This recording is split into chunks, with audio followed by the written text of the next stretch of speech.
Hi guys, నేను మీ మన్నీని మన్నీస్ kitchen. ఈరోజు ఈ వీడియోలో హెల్దీ బ్రేక్ఫాస్ట్ అండి. ఇంట్లో కప్పుడు గోధుమ పిండి ఉంటే చాలండి, చాలా హెల్దీగా టేస్టీగా చేసేసుకోవచ్చు.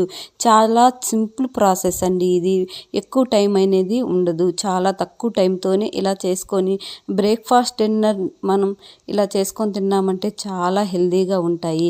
ఎలా చేసుకోవాలో చూసేద్దాము. ముందుగా మనం ఒక బౌల్ అనేది తీసుకోవాలండి. అందులోకి మనం 1 కప్పు గోధుమ పిండి అనేది వేసుకుంటున్నాను. మీరు 2 కప్పులతో అయినా చేసుకోవచ్చు, నేనైతే 1 కప్పుతో చేస్తున్నాను. ఇందులోకి మనం ఒక 1/2 కప్ అనేది సుజీ రవ్వ అనేది తీసుకున్నాను. సుజీ రవ్వ మనం బొంబాయి రవ్వ అంటాం కదా, అది బొంబాయి రవ్వ తీసుకోవడం వల్ల మనకి క్రిస్పీగా వస్తాయండి. ఇవి చాలా టేస్టీగా కూడా ఉంటాయి. దానికి మనం తగినంత సాల్ట్ అనేది వేసుకుంటున్నాను. చాలా టేస్టీ, చాలా హెల్దీ అండి. చూడండి, మనం చేత్తో బాగా మొత్తాన్ని మూడింటిని మిక్స్ చేసుకోవాలి. ఇలా మిక్స్ చేసుకున్న వల్ల మనకి బాగా ఈవెన్గా కలిసిపోతాయి. తర్వాత కొద్ది కొద్దిగా వాటర్ అనేది వేసుకొని కలుపుకోవాలి. మనం వాటర్ అనేది మనం ఒకేసారి ఎక్కువ పోసేయకూడదు, మనం కొద్ది కొద్దిగా పోసుకుంటూ ఉండాలి. మనం చూడండి, అలా కొద్ది కొద్దిగా పోసుకుంటూ పిసుక్కుంటూ చేసుకుంటే చాలా టేస్టీగా ఉంటాయి, చాలా స్మూత్గా వస్తాయండి మనకి చపాతీ రుద్దుకున్నప్పుడు. చూడండి స్మూత్గా ఎలా బాగా వచ్చిందో పిండి. ఇలా మనం ఒత్తుకుంటూ చేసుకుంటే చాలా స్మూత్గా వస్తుంది. ఈ పిండిని మనం ఒక 1/2 అవర్ అయినా పక్కన ఉండాలండి. చూడండి, పిండి మీకు చూస్తుంటేనే చాలా స్మూత్గా ఉంది కదా, అలా రావాలండి. తర్వాత మనం ఒక బాండల్ అనేది తీసుకొని మనం దీంట్లోకి స్టఫింగ్ చేస్తున్నామండి. చూడండి, 2 స్పూన్ల మనం నెయ్యి అనేది వేసుకున్నాను. నూనె కానీ నెయ్యి కానీ మీ ఇష్టం అండి, వేసుకోవచ్చు, చాలా టేస్టీగా ఉంటుంది. చూడండి, కొద్దిగా జీలకర్ర, ఆయిల్ హీట్ అయిపోయిన తర్వాత మనం 1 స్పూన్ జీలకర్ర, కొద్దిగా ఆవాలు అనేది వేసుకున్నాను. పోపు కోసం అండి, ఇది చాలా టేస్టీగా ఉంటుంది. చూడండి, మనకి ఇవి కొద్దిగా చిటపట ఆనాల. చిటపట అనిన తర్వాత మనం తరుక్కున్న ఒక ఆనియన్ అనేది, సన్నగా తరుక్కున్న ఆనియన్ అనేది వేసుకున్నానండి. మీకు కొద్దిగా కావాలంటే ఇంకో కొద్దిగా 1/2 ఆనియన్ అని వేసుకోవచ్చు, నేనైతే ఒకటే వేసాను. చూడండి, ఇవి కొద్దిగా కలర్ చేంజ్ అయిన తర్వాత నేను ఉల్లగడ్డలు అనేది, ఉడకబెట్టుకున్న ఉల్లగడ్డలు నేను ఒకటి పెద్దది వేసుకున్నాను. సో మనం దీన్ని కూడా బాగా కలుపుకోవాలండి, అంటే ఆనియన్లో కలిపేసి. ఈ ప్రాసెస్ అంతా మనకి సిమ్లోనే ఉండాలా, ఎక్కువ మంట అనేది పెట్టకుండా సిమ్లో పెట్టుకోండి, చాలా టేస్టీగా వస్తాయి, కింద మాడకుండా. చూడండి, మనకి క్యాప్సికమ్ అనేది, గ్రీన్ క్యాప్సికమ్ అనేది కొద్దిగా వేసుకున్నాను. తర్వాత క్యారెట్ అనేది ఒక 2 క్యారెట్లు తురిమి అనేది వేసుకున్నాను. చూడండి, మనకి హెల్దీ బ్రేక్ఫాస్ట్ కదా, అందుకనే క్యారెట్ క్యాప్సికమ్ అనేది వాడుతున్నానండి. చాలా టేస్టీగా ఉంటుంది. ఇది స్టఫింగ్ పెట్టుకొని చేసుకొని తింటుంటే మనకి రొటీన్గా మనం రోజు ఇడ్లీ, వడ, దోశ, పూరి కన్నా ఇలా మనం కొద్దిగా ఆయిల్తోనే చేసుకునేది కదా, డీప్ ఫ్రై చేయకుండా కొద్దిగా ఆయిల్తో చేసుకునేది కదా. ఇవి ఒక 5 నిమిషాల పాటు మగ్గాలండి. ఇవి మనకి క్యారెట్ అనేది, మనకి క్యాప్సికమ్ ఇవన్నీ ఒక 5 నిమిషాల పాటు బాగా మగ్గించుకోవాలి. తర్వాత మనం గుప్పెడు మనం తోటకూర అంటారు కదా, అది వేసుకున్నానండి. కళ్ళకి చాలా మంచిది ఈ తోటకూర. సన్నగా తరుక్కొని మనం తోటకూర అనేది ఒక గుప్పిడి అనేది వేసుకున్నాను. అంటే ఒక కట్ట అనేది ఉంటుందండి, మనకి తరుక్కున్నాం కదా, అందువల్ల కొద్దిగా అనిపిస్తుంది. ఒక కట్ట తోటకూర అనేది వేసుకున్నాను. ఇది కూడా బాగా మనకి పసురు వాసన పోయేదాకా మనం కొద్దిసేపు కలుపుతూ ఉంటే మనకి పసురు వాసన అనేది ఉండకుండా బాగా ఫ్రై అయిపోద్ది. తర్వాత కొత్తిమీర, పుదీనా ఒక గుప్పిడి అనేది వేసుకున్నాను, అది మీ టేస్ట్ని బట్టి వేసుకోండి. వీటిని కూడా బాగా ఒక 5 నిమిషాల పాటు మగ్గించుకోవాలా. అంతా ఇది సిమ్లోనే ఉండాలండి, ఎక్కువ మంట అనేది పెట్టకండి, సిమ్లోనే చేసుకోండి, చాలా టేస్టీగా ఉంటుంది, ఎమ్మీగా కూడా ఉంటుంది. చూడండి, అలా చేసుకోవాలా. తర్వాత మనకి తగినంత సాల్ట్ అనేది వేసుకున్నాను. నేను చపాతీలోకి వేసున్నానండి, చూసి వేసుకోండి. తర్వాత కారం అనేది 1 స్పూన్ అనేది వేసుకున్నాను.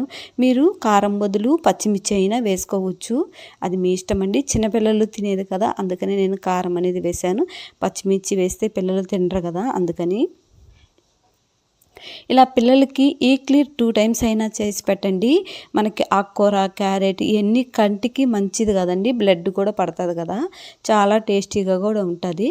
తర్వాత 1 స్పూన్ ధనియాల పొడి అనేది వేసుకున్నాను. ధనియాల పొడి వేయడం వల్ల చాలా టేస్ట్ అనేది బాగుంటుంది మనకి. ఇది కూడా ఒక 5 నిమిషాల పాటు బాగా మగ్గాల. ఇది మాత్రం మటన్ మసాలా అండి. ఈ మటన్ మసాలా వేయడం వల్ల 5 రూపాయల ప్యాకెట్లు ఉంటాయి కదా, అది వేసుకుంటే చాలా టేస్టీగా ఉంటుందండి. చాలా ఎమ్మీగా కూడా ఉంటుంది. అసలు స్మెల్ అనేది సూపర్గా ఉంటుందండి. ఒక ప్యాకెట్ వేసుకున్నామంటే చాలా టేస్టీగా ఉంటుంది. బయట మనం పిజ్జాలు బర్గర్ల మీద ఇవి చాలా హెల్దీ, చాలా టేస్టీగా ఉంటుంది. చూడండి మళ్ళీ దీన్ని చూడండి కింద అడుగు అంటుకున్నా ఉండదు కదా, వీడియోలో చూస్తున్నారు కదా, అలా లేకుండా మనం చిన్నగా కలుపుతూ ఉండాలా. తక్కువ టైంలోనే అయిపోతాయండి. చాలా ఇవి 2 తిన్నారంటే చాలా కడుపు నిండిపోద్ది. చాలా హెల్దీ అండి. రొటీన్గా రోజు దోశ ఇడ్లీ కాకుండా ఇలా చేసుకోండి, చాలా బాగుంటాయి. ఈ స్టఫింగ్ పూర్తి అయిపోయింది. గ్యాస్ ఆపి పక్కన పెట్టేసుకోండి, చల్లారిపోతూ ఉంటుంది. మనం ఈ లోపల చపాతీ అనేది రుద్దుకోవాలా. చూడండి మన చపాతీకి మన పొడిపిండి వేసుకొని మనకి చపాతీ కన్నా ఇంకా పల్చగా రుద్దుకోవాలండి. మరీ చపాతీలాగా మందంగా రుద్దుకోకూడదు. మనం ఇవి కాల్చుకునేది కదా, బాగా ఫ్రై అయిపోవాలా. లోపల స్టఫింగ్ కాంచి బయట వరకు బాగా ఫ్రై అవ్వాలంటే మనకి పైనుండే చపాతీ అనేది మనకి బాగా పల్చగా ఉండాలా. అప్పుడే మనకి లోపల స్టఫింగ్ అనేది కూడా బాగా మనకి ఫ్రై అవుతుంది. చూడండి నేనైతే ఇట్లా రౌండ్గా ఒక గిన్నె అనేది తీసుకున్నాను. అలా కట్ చేసుకొని దాంట్లోకి స్టఫింగ్ పెట్టుకొని ఈ స్టైల్లో మనం ఎలా కావాలంటే అలా చేసుకోవచ్చు. మీరు చపాతీ లాగైనా చేసుకోవచ్చు, లేదు అంటే ఇలా బాల్స్ లాగైనా చేసుకోవచ్చు, బాగుంటాయి. నేనైతే పిల్లలకి ఇచ్చేది కదా, ఇలా చేసుకుంటే వాళ్ళు ఇష్టంగా తింటారు. చూడండి మనకి ముందుగా చేసుకున్న స్టఫింగ్ అనేది బాగా పూర్తిగా చల్లారిపోయింది. ఇలా ముద్దగా రావాలంటే అప్పుడే మనకి స్టఫింగ్ అనేది ఊడిపోకుండా బాగా వస్తుంది. 2 తీసుకొని ఒకదాని మీదకి ఒకటి చపాతీ అనేది వేసుకోవాలా. స్టఫింగ్ పెట్టుకొని మనకి సైడ్లు ఉంటాయి కదా, అవి కొద్దిగా ఒత్తేసుకున్నామంటే మనకి చెమ్మ మీద బాగా అతుక్కుంటాయండి. లేదు విడిపోతున్నాయి అని అనిపిస్తే మనం నీళ్ళు ఉంటాయి కదా, అవి నీళ్ళు మనం చుట్టూ ఒక్కసారి తడిపామంటే మనకి ఇవి అతుక్కునేస్తాయి. ఇలా చేసుకున్నానండి. బన్స్ లాగా చేశాను. మీ ఇష్టం అండి, చపాతీ లాగైనా చేసుకోవచ్చు, లేకపోతే ఇలా బన్స్ లాగైనా చేసుకోవచ్చు. చూడండి ఇలా మొత్తాన్ని బన్స్ లాగా మనకి ఎన్ని వస్తున్నాయో అన్ని చేసుకొని పక్కన పెట్టేసుకోవాలా. బన్స్ అనేవి ఇవి చాలా టేస్టీగా ఉంటాయి, చాలా ఎమ్మీగా కూడా ఉంటుంది. చూడండి మరొకటి కూడా ఇలా బన్స్ చేస్తున్నాను. ఇలా గుండ్రటి గిన్నె తీసుకున్నాను. మీరు ఇదే సైజ్ చేసుకోవాలని లేదండి, మీకు నచ్చిన సైజు చేసుకోవచ్చు, మీకు నచ్చినట్లు చేసుకోవచ్చు. మనం చేసేది హెల్దీ బ్రేక్ఫాస్ట్ అండి. మనం వారానికి 2-3 సార్లు అన్నా పిల్లలకి పెట్టండి. ఆకుకూర, క్యారెట్ అవన్నీ ఉన్నాయి కదా, చాలా టేస్టీగా ఉంటుంది. పిల్లలు ఎక్కువ ఆకుకూర, క్యారెట్ అనేది తింటారు కదా, ఇలా చేసి పెట్టారంటే బాగా ఇష్టంగా తింటారు. చూడండి మరొకటి కూడా వీడియోలో చూపిస్తున్నట్టుగా మరొకటి కూడా చేస్తున్నాను. ఇలా ఒత్తేసుకున్నారంటే మనకి బయటికి స్టఫింగ్ లేకుండా మనకి బాగా వస్తాయి. మనం చేత్తో ఆ చెమ్మ మీదే మనకి ఉండాలా. మరీ పొడిబారిన తర్వాత అయితే రావండి. అప్పుడు మనం చెమ్మ అనేది చేసుకుంటే బాగా వస్తాయి. ఎంత బాగా వచ్చాయో చూడండి, మీకే అనిపిస్తుంది కదా. ఇలా మొత్తాన్ని చేసేసుకోవాలా ఒకసారిగాను. మనం ఉన్న స్టఫింగ్కి మన చపాతీకి వచ్చేసాయి. చూడండి నాకు 6 అయితే వచ్చాయి. ఎక్కువ స్టఫింగ్ పెట్టానండి బాగుంటుందని. చూడండి ఒక 2 స్పూన్లు మనం ఆయిల్ కానీ నెయ్యి కానీ వేసుకోవచ్చు. ఇలా 2 స్పూన్ల ఆయిల్తోనే మనకి సరిపోతుందండి, ఎక్కువ అవసరం లేదు. ఆయిల్ కూడా తక్కువే. మీరు వెయిట్ లాస్ అయ్యే వాళ్ళకైతే ఇలా మీకు చాలా మంచిదండి. ఇది వెయిట్ లాస్ చేసుకోవాలా అనుకున్న వాళ్ళు ఇలా చేసుకొని తినచ్చు. చూడండి ఒక్కొక్కటి మనం పెట్టేసుకునేదేను. ఇది కూడా మనం సిమ్లోనే కాల్చుకోవాలా. పెద్ద మంట అనేది పెట్టకుండా మనం సిమ్లోనే నీట్గా కాల్చుకోవాలా. పెద్ద మంట పట్టేసామంటే మనకి పైన కలర్ అనేది వచ్చి లోపల స్టఫింగ్ అనేది మనకి బాగుండదు. ఇలా మనం సిమ్లోనే ఒక్కొక్కటి తిప్పుకుంటూ ఉండాలా.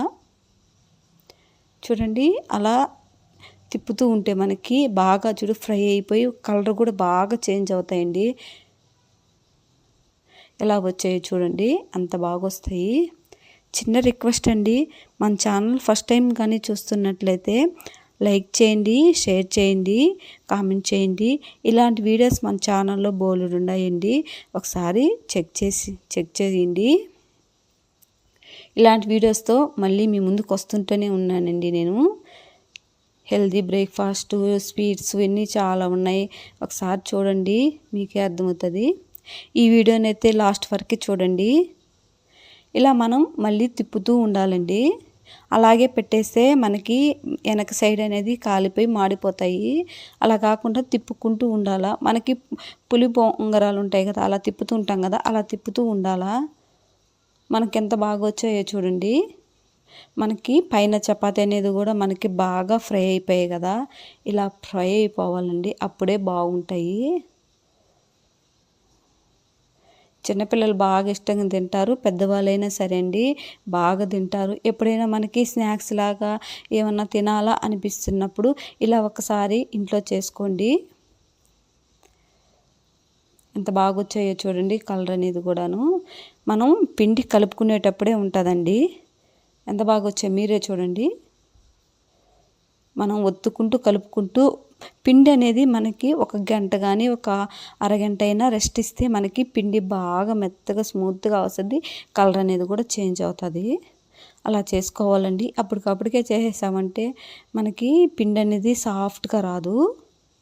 ఇలా అన్నీ చేసుకొని ప్లేట్లోకి తీసుకొని మనం దీంట్లోకి ఇంకేం చట్నీ కూడా అవసరం లేదండి, మనం ఉత్తగానే తినేసేయవచ్చు. లేదు కావాలనుకుంటే మనకి చట్నీ కానీ కారం కానీ వేసుకోవచ్చు.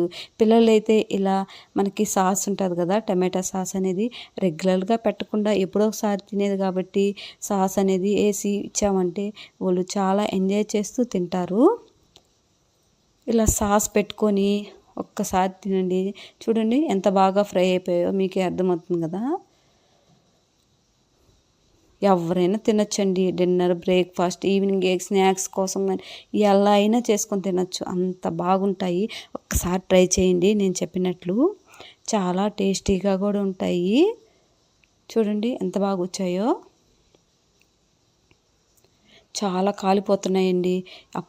అప్పుడప్పుడే చేసినవి ఇవి, పట్టుకుంటేనే కాలిపోతున్నాయి. కొద్దిగా పూర్తిగా చల్లారిన తర్వాత తింటుంటే చాలా టేస్ట్, పట్టుకుని విరవాలంటే రావట్లేదు, వేడిగా ఉంది. చూడండి కొంతసేపటికి బాగా కొద్దిగా చల్లారింది, తీసి చూపిస్తున్నాను చూడండి. మనకి పైన చపాతీ అనేది కూడా ఎంత బాగా ఫ్రై అయిపోయిందో చూడండి, కాలిపోయి ఎంత బాగుందో మీకే అర్థమవుతుంది కదా. బాగా లోపల స్టఫింగ్ చూస్తుంటే కలర్ఫుల్గా ఎంత బాగుందో. మనం ఆకుకూర, క్యారెట్ ఇవన్నీ వేసాం కదా, సూపర్గా ఉంటుందండి. ఇలా సాస్తో ముంచుకొని తింటుంటే అబ్బబ్బా. కాకపోతే మనం చేసేటప్పుడు కొద్దిగా సాస్తో తినాలనుకున్నప్పుడు సాల్ట్ అనేది చెక్ చేసుకోండి. Thank you.